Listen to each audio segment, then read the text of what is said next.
Yan, good morning guys. Today's video, magdi-DIY tayo ng CBT cleaning dahil walang pasok nga. Kaya naisipan kong linisan tong aking panggilid ng Honda Click 125 tapos diretso na change oil. Yan, dinrin ko na ang langis dyan guys. At ito ang aking gamit na langis. Motol baka naman.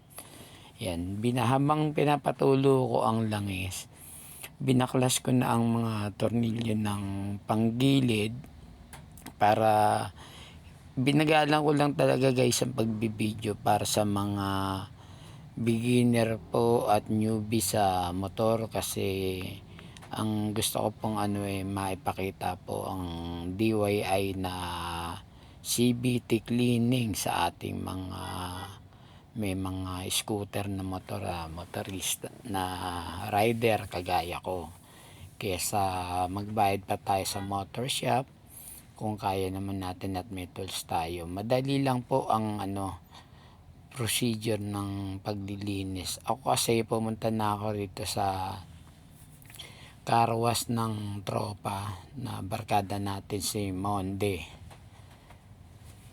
At pinakita ko lang po pinapakita ko na po sa inyo kung paano natin baklasin yan. Na tanggal ko na ang crankcase cover, tapos babaklasin ko na yan. May power tool ako dyan guys, kaya medyo mabilis lang din ang pagtatanggal. Yan, yung tornilyo sa drive pulley, yan, pinower tools ko na para mabilis nang matanggal. Para mamaya papakita ko sa inyo guys kung paano linisin at saka talagang sobrang linis. Ayan, sinalang ko na sa may car wash.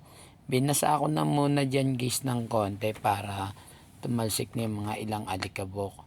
Tapos after ko nyan, magtitimpla na ako dyan ng joy, tapos may brush tayo dyan na abaka. Wash lang muna guys, pressure ng konti para ayan, nakapagtimpla na ako ng joy lang panlinis guys, para hindi lumutong ang mga rubberized dun sa loob. Sabon lang na joy, tapos may brush lang din ako dyan na bilog, babrashing ko yan sa loob. Ayan o, linis lang guys, para talagang maibalik sa pagkaputi ang ating motor. Yung pangilid, binrush ko ng todo guys, para mamaya pagbuga ko ulit ng tubig dyan, para bumalik siya sa talagang puting-puti ang loob niyan guys. After ko niya ma-sprayan mamaya, makita nyo kung paano tamang paglilinis ng panggilid na talagang solido ang paglilinis ko dyan. Maghapon ako kasi walang ginagawa guys, kaya naisipan kong linisin na talaga ng todo ang aking motor. Kasi galing ako sa long ride guys sa Baler. Mula nung galing ng Baler to Dingalan, hindi ko pa nalinisan at saka na change oil yung motor, kaya tuunan ko talaga ng isang buong araw ngayong araw na wala akong pasok. After masabon, spray lang ko lang na para mabanlawan na nga. Pressure washer ko na ulit para talagang dinamay ko na rin ang body, ang paglilinis ng katawan, tsaka yung sa makina sinubong ko na rin dahil talagang ginanahan maglinis ng motor.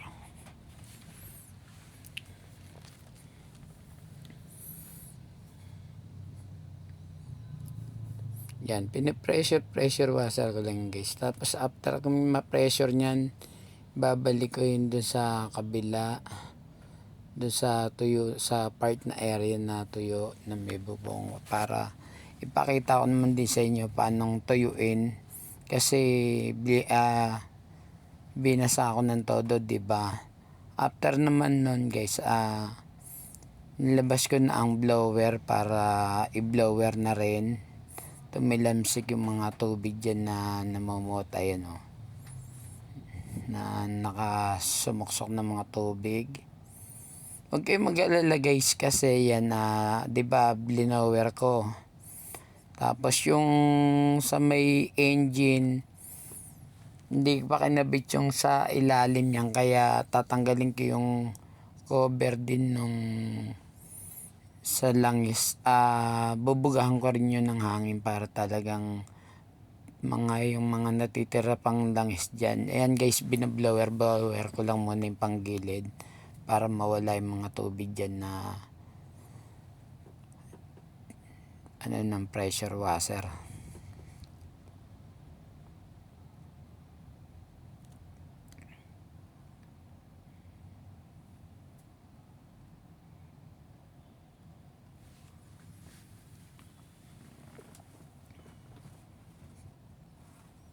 Talagang matagal kong blinower guys para talagang tuyo talaga. Para wala talagang tubig na matira dyan.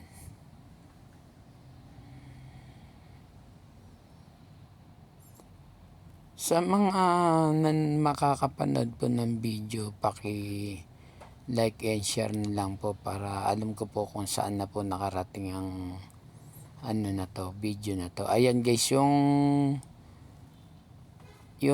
takip ng sa engine oil, binugahan ko rin ng hangin para yung mga natirang langis yan na guys. After ko linisan na yung panggilid, babaklasin ko na yung clutch. Yan, pinower tools ko na rin guys para mabilis. Binaklas ko na rin ng clutch, tsaka yan na. Babaklasin yung tatlong clutch lining dyan, tapos yung irerepa ko yan ng lilinisan ko rin yan, tapos irerepa ko ng bagong grasa. Yan yung takip guys dun sa may niya, third drive. Pag natanggal, ayan, natanggal ko na, di ba? May tatlong pin yan. Yan lang ingatan nyo guys, kasi maliit talaga yung tatlong pin na yan, na pinaka-lock pin yan dyan sa may third drive. Tatlo yan, binoka ko na, tinanggal ko na, pinaghiwalay ko na siya kasi lilinisan ko rin yan. Tapos after malinisan, re-repack ko na ng panibagong grasa. Yan, tinanggal ko na rin ang air filter para mabugaan na rin ng hangin, mapunasan, tapos mabugaan na rin ng hangin para mawala na rin yung mga alikabok dyan na pumasok. Yan, ang model ng motor ko guys, 2019 na Honda Click 125. Ako lang kasi ang naglilinis na ng panggilid nito, change oil. Sa pag-maintenance, medyo tipid ng konti kasi ginagawa ko na lang kaysa ibayad ko pa sa motor shop at solido pa ang paglilinis. Nag-invest na lang ako ng konti sa gamit. Yan na, ayan ang ating barkadang si Monde. Kaway, shout out Monde Gonzales. Yan guys, nakita nyo kung gaano kalinis ang air filter. Yan, nabaklas ko na. Ayun na yung mga clutch, binalik ko na ulit ang clutch lining. Tapos ito yung pinaka clutch lining cover na plate. Yan, ang pamalo dyan guys, huwag niyong papaluin ng martilyo. Martilyo di goma lang para hindi siya magasgasan o matupi. Tapos ang pagbalik ng pin yung long nose lang. Medyo mahirap ibalik ng konting pin yan, pero kailangan mo lang dyan ng long nose at mababalik din kaagad yan. Tatlong lock pin na yan sa may clutch lining.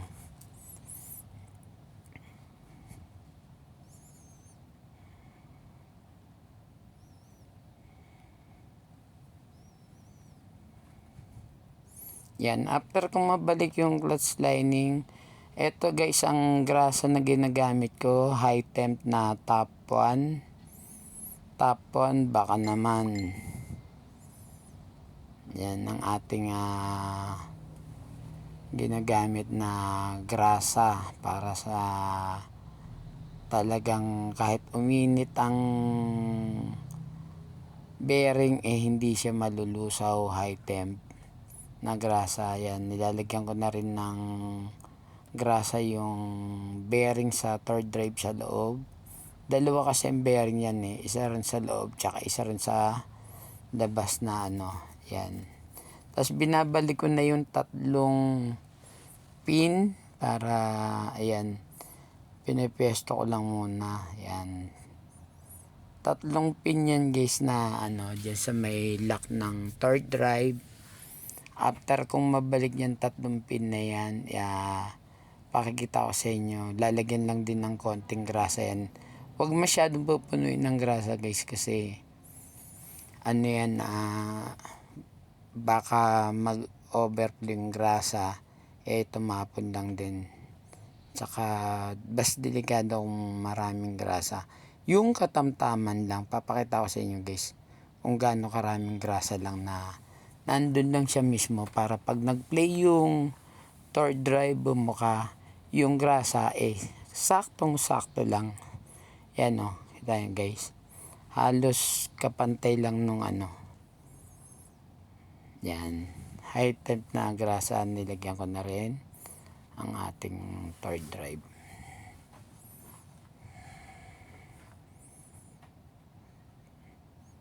Yan, tapos binalik ko na ang takip ng lock ng third drive. Center spring nilagay ko na rin. Tinesting kung gaano pa katigas, pero goods pa at punas. Tapos ang clutch lining, ayan, pinakita ko sa inyo. Ayan na, naikabit ko na rin ng tatlong pin. Ibabalik ko na rin yan para naka-assemble na siya. Pagbalik guys, tapakan nyo lang ng masagad, tapos para hindi kayo malostrodan ng tornilyo. Yan, kagaya ng ginagawa ko, tinapakan ko lang tapos sinagad ko na muna ng todo sa abot ng kamay. Tapos yan, nilalak ko na siya ng power tools para talagang mahigpit na mahigpit.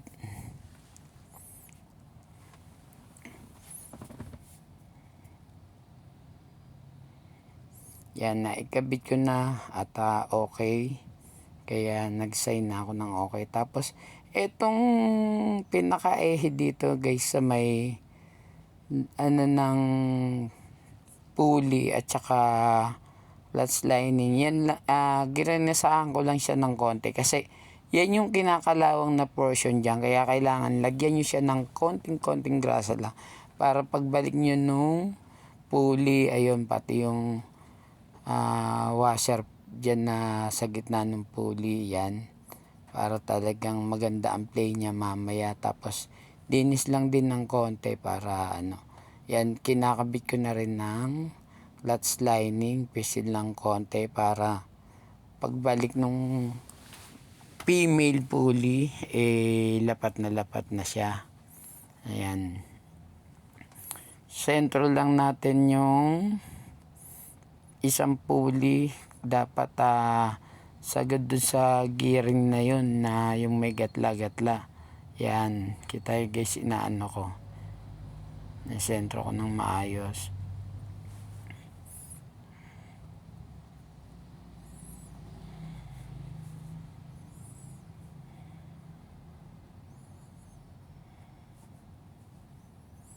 Yan, tapos nung nakabit ko na lahat guys, yan, paandarin ko na yan, goods na. Parinig ko sa inyo kung gaano kaganda ang tunog ng ating makina.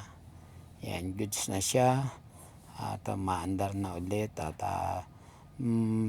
masaya na naman ang ating motor na kapag DIY na panggilid, maaliwalas na naman, nalinisan. Maraming salamat sa mga nanood ng video guys. Salamat. See you next video.